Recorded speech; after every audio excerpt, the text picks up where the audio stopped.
I'm going to talk for a few moments about lack of moral fibre, LMF as it was known. It was created in March 1940 at a meeting to decide what to do with aircrew who refused to fly operations. Effectively, you could volunteer to fly, but you couldn't volunteer not to. It involved the loss of the brevet, the flying badge, and the loss of the rank. And there are lots of stories about people who were harshly treated and busted down to the lowest rank in the RAF and made to do menial tasks, or even sent to the army or the coal mines.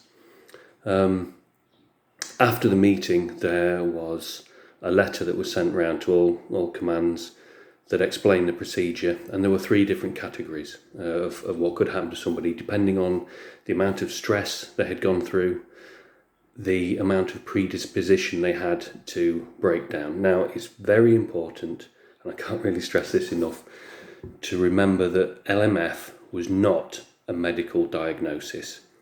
The commanding officer was involved in deciding how much flying stress someone had gone through, and the medical officer and the neuropsychiatric specialists were, it was their job to try and work out whether someone was predisposed to break down, but it was never a medical diagnosis. Due to the wording of the letter, however, it's frequently mistaken for a medical diagnosis. It was then, it still is now.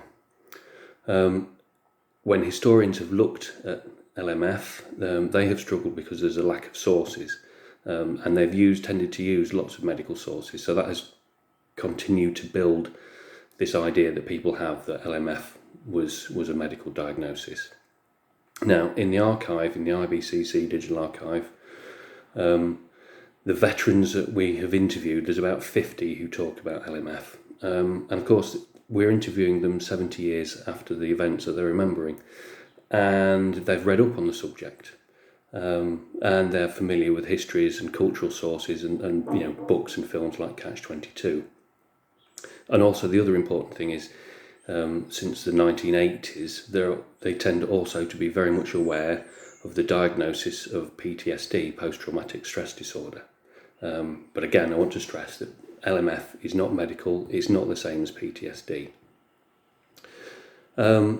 So what about the interviews that we have in our archive? The veterans, the 50 or so veterans from all the interviews we've had transcribed so far who mention LMF, they know about the humiliating ritual. They talk about the parade where people were marched in, stripped of their rank badges and their brevet, their wings, and then marched back out again. None of them, though, have ever saw this event. It's a rumour that went round. They all know the story. So my research is suggesting that in most instances, people were removed very, very quickly, and then it was decided whether they were LMF or whether they were a medical case later on. And for the veterans on the stations, what they remember is that people just disappeared, and it could have been for any one of the three reasons. Lots of people who disappeared, who in the anecdotes and the stories that the veterans are telling us, they say were LMF, were more than likely not. So my conclusions, lack of moral fibre, LMF, throughout the war, continued to be an effective deterrent. The rumours of the ritual of the parade where people were humiliated in front of their peers and then marched away didn't happen as often as we would think. Most people just quietly were sent away, and they were sent to